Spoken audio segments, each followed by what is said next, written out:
সময় বাঁচলো, টাকা বাঁচলো, ওনার একটা রিস্ক তাকে যাওয়া আসা, এইটা বাঁচলো। এইভাবে আমরা আজকে ইসলামী ব্যাংক আসছে, এইটার ধারাবাহিকতা দেখবেন হয়তো বা আরও ব্যাংকগুলো আসবে। বিশেষ করে আমাদের এখানে যে সমস্ত উদীয়মান ব্যবসায়িকরা আছেন, আমি দোয়া করি আল্লাহ তাআলা তাদেরকে আরও বড় শিল্পপতি হয়ে এই অঞ্চলে মানুষের কর্মসংস্থান যাতে সৃষ্টি করতে পারেন।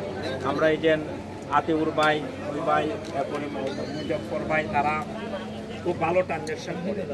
আমি প্রার্থনা করি আপনাদের সন্তানাদিদের মধ্য থেকে, আপনাদের মধ্য থেকে এই অঞ্চলের শিল্পপতি গড়ে উঠুক, যারা এই অঞ্চলে অনেক কলকারখানা স্থাপন করবে, মানুষকে কর্মসংস্থান দেবে, তাহলে তারা মানুষের মধ্যে হাজার বছর বেঁচে থাকবে।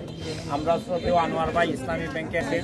দেখুন ইসলামী ব্যাংকটা তিনটা ফায়দা, একটা অ্যাকাউন্ট ওপেনিং করলে পরে তিনটা ফায়দা। একটা হলো 3 ওয়াক্ত ইসলামী ব্যাংকের সব বিল্ডিংয়ে জামাতের শহীদ করা হয়। হ্যাঁ, জোহরের নামাজ, আসরের নামাজ এবং মাগরিবের নামাজ, 3 ওয়াক্ত নামাজে একজন গ্রাহকের জন্য প্রাণ খুলে প্রার্থনা করা হয়। এর একটা শক্তিশালী একটা শরিয়া বোর্ড আছে, বাংলাদেশের সবচেয়ে